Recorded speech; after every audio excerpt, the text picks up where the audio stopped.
Welcome to the Fridley School Board meeting, a makeup meeting. We are at Wednesday, April 28th, 2021. I would like somebody, we'll call the meeting to order. It is 5:30. We are going to start out with, well, let's do the pledge. I'll start. I pledge allegiance to the flag of the United States of America and to the republic for which it which stands, it stands, one nation nation, under God, under God, indivisible, indivisible, with with liberty and justice for all. for all. Awesome. Okay, so we're going to start with our suggested motions and resolutions. First up is approval of agenda with suggested motions and resolutions. Would somebody like to make a motion? A motion to approve the suggested motions. Second. Okay, motion approved by Meisner, seconded by, let's do Adam. And we are going to call the roll, I believe, since we're on camera. Mr. Adam. Aye. Mr. Meisner. Aye. Mr. Carnap. Aye. Ms. Stark. Aye. And Ms. Thornton. Aye. All in favor? Aye. Aye. All opposed? Yeah. None. Motion passes. Next, we're going to move on to the business action items, a resolution for accepting gifts. Whereas the school board policy 706 establishes guidelines for the acceptance of gifts to the district. Whereas Minnesota statute 465.03 states the school board may accept a gift, a grant, or device of real or personal property only by the adoption of a resolution approved by 2/3 of its members. Therefore, be it resolved that the school board of Fridley Public Schools accepts with appreciation the following gifts received by the school district. The following persons donated to the Fridley High School Band Program a total of $100, which is the class of 1980 classmates, in honor of Mr. John Bailey. The following persons donated to the Fridley Nutritional Services for a total of $135, Lori Brooks.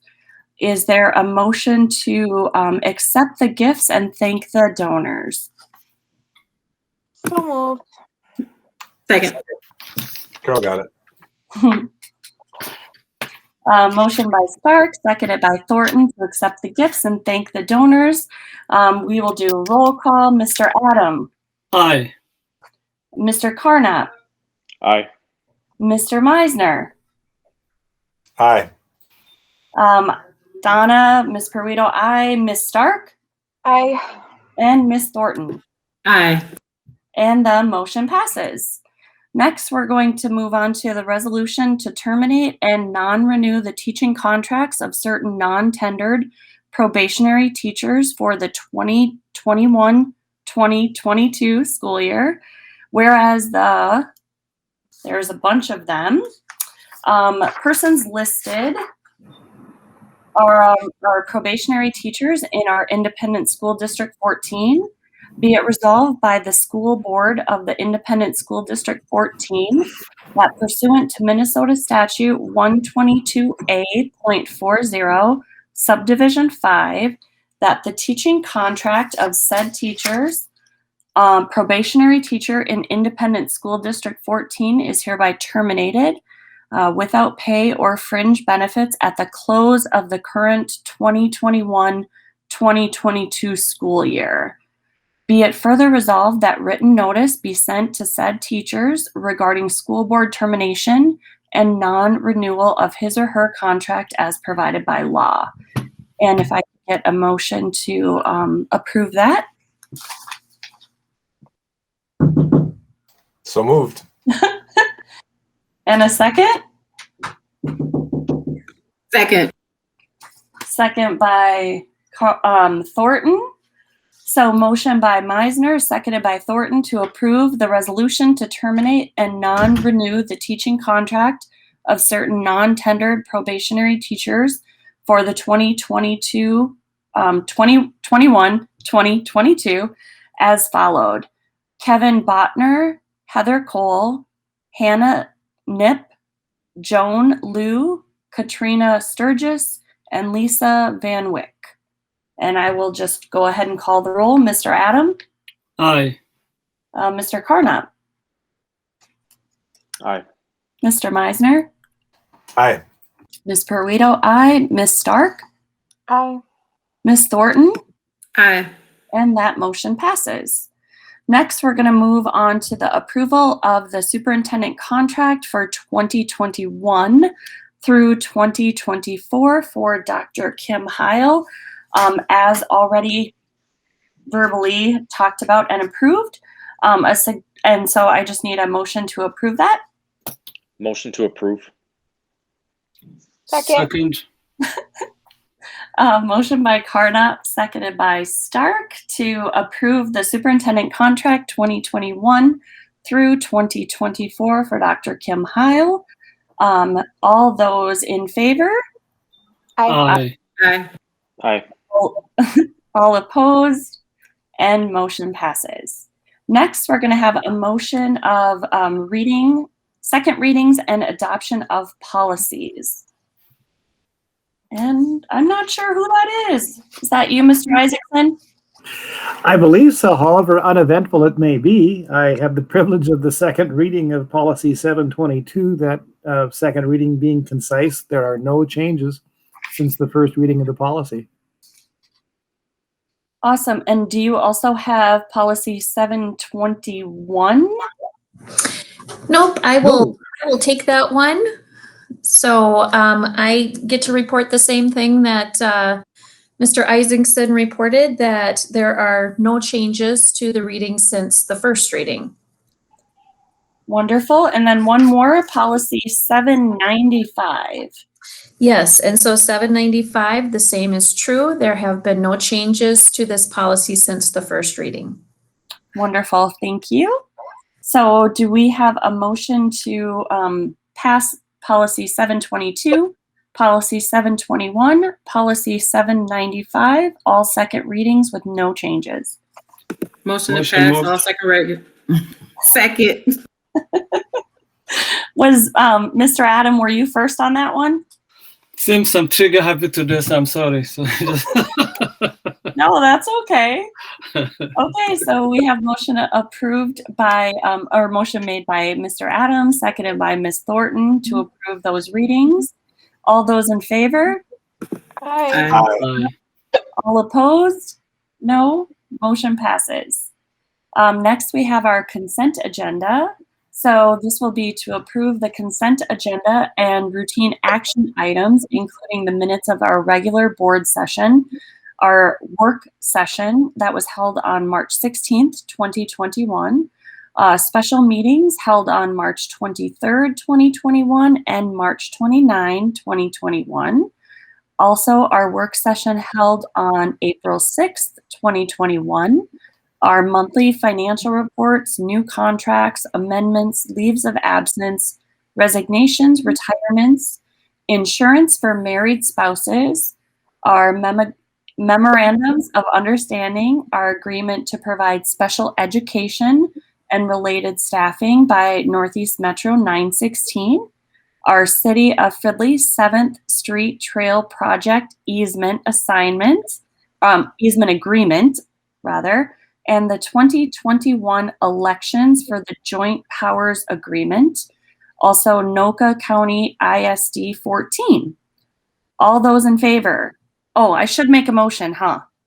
Or would somebody like to make a motion? So moved.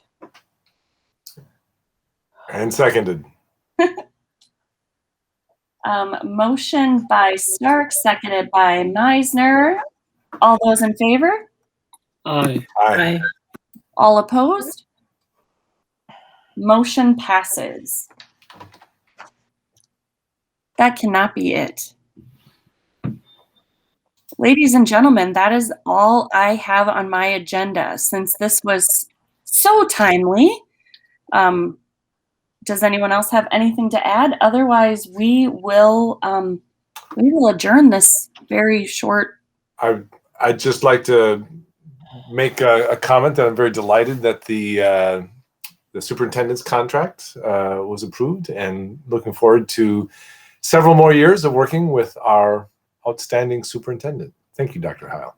So am I, Very much. school board members. Thank you. Very much so. I just wanted to quickly comment and throw it out into the universe that I got a call this morning. There seems to be a rumor going around that we're separating from the SROs. So I assured the person that that was not the case, but the person who brought it to me had heard it from other parents. So I just wanted to share that rumor is going around. So you guys are aware, and if you hear anything, you can be out in front of it. Yeah, we already, I think there's confusion, Ivana, with 916. I don't know what 916 is doing, but we already had talked to Chief Workey last week, and we're fine. Our next session, we're going over the new job description, and we're actually approving their contract at the last meeting in May. I mean, if you guys want to actually approve it, the first meeting in May, that's fine as well. But yeah, there's not, I think there's confusion. I don't know what 916's got to do with Fridley. I don't understand that. Right. So that part, but so you guys know the 916 conversation is going to be a monthly meeting. I'm going to as many as I can. They're scheduled from 10 to noon. So it just kind of on a Thursday. So it just kind of depends on how my day goes, but they're having them monthly. The conversations will go on until November. That's when they'll present to the 916 school board, where the board will then vote on the next step for the SROs. So this group is going to make a recommendation. It's up to the board to take the recommendation or not. So I explained to this parent that there might be some confusion, and we do have one Fridley officer that works in 916, so maybe that's where the confusion is coming yeah, it is. And we really need to separate ourselves away from 916. We've got nothing to do with them. Our relationships with our SROs is we're all ready to sign. You know, we can move up to the first week of May when we go over the job description, and we'll sign as well. So yeah, I think it's 916 confusion is where it's happening at. Yeah. But were we not supposed to discuss it as a board or for the renewal? I mean, it's an issue. It's a hot topic in all school districts. So I think it's worthwhile that we also discuss it at least and have review and revisit. Because just making my point clear that it's time, I think, to start separating from SROs in a healthy way before something happens, or before, like Brooklyn Park did it in a very difficult circumstances. So we don't want to wait for that kind of situation. So just saying that it's time for a school district to, it's not that there's not, it's just their role is, I think it has served its purpose, and just doesn't serve well for students to have police officers behind their back, and just to be upfront and discuss and in a nice way talk to the police chief, so that it doesn't become, we don't have to make a decision in a hasty way. I'm just expressing that we need to be proactive. Yeah. So we did talk about it, and we started having this discussion in June and July, and we talked about it. The board talked about it in June and July, and the discussion that was held was to actually look at that job, the actual description of what they do, and to redo that job description. So board, there was actually meetings with Magali, with the student, with officer, or I think it's a sergeant now, with Sergeant Favor, with Officer Nico, and with administration from the middle and the high school, and that their whole job description is different. So I think it's going to help you to be able to see it. So what may have played out in other areas of how SROs is done, ours has shifted actually from even a student's perspective, more resource than the officer. So when you see the job description, it'll really make it clear. So that was the direction that we got to go and redo that job description, get students in on it, other people's opinion on it. So we'll bring that to the board in May, but Lori said we can't vote at a work session, so we will have to vote on May 18th. But go ahead, Chairperson. Well, I was just going to say I agree with you, and at this time we have no thought of separating at all. Our officers are such great resources, and our students have just over and over had such rave reviews of having them and having their presence there as just resources and as support systems. So at this time, yeah, we'll talk about it in May, but we are definitely moving forward, or the plan is to move forward with that relationship. And Mr. Abdul Salam and the board, I think it'll help when you see it, because in the actual job description, besides other resources, how they're here for the students, it also distinctively says in ours when they get involved and when they don't get involved. So it's very descriptive of roles, and we had the police department, we had students, and we had administration all came together to create that. So we'll share that on the 3rd or the 4th, whenever our next meeting is. But it literally spells out when they get involved and when they don't get involved. And if you didn't see it, there was an article in the Sunday paper about, I think, St. Paul and a couple other districts that are recently rescoping the roles, taking them out of uniform, they're not carrying weapons, making them more of a resource. And so if you didn't see that, it's worth reading as background. No, actually, St. Paul, Minneapolis, they terminated them, so they are replacing them with unarmed security people who are regular people who are more community oriented. So it's not the regular police contract has been terminated. So it's a different group. It's a different group, different role, regular new hirees. They call them school support liaisons. Right, and we've kind of already taken all of those steps, or several of those. Yeah, they're dressed down as well, so I don't want to keep, so it'll be spelled out in that as well. Completely different than what the typical role has been in other school districts. They are such a positive influence, and I think the students have really talked about it being a positive role. So we'll see more of that coming next month, which is in a few days next month. So wonderful. Anything else? Otherwise, I would entertain a motion to. Yeah, maybe if I may just comment, there's another news that just came out. I think Dr. Heil, maybe we can talk about the next time, but the settlement of the Cruz Guzman integration or kind of law. I heard about that in the news. So do you want to brief us now, or we'll just wait for next time? I actually don't even have the information, so I'm going to wait to brief you till I read it. Okay, it was in the paper. So, okay. Yeah. All right. So motion to adjourn. Second. So I have a motion by Mr. Meisner, a second by Ms. Stark. All those in favor? Aye. All opposed? Motion passes. We are adjourned this Fridley School Board meeting at 5:49.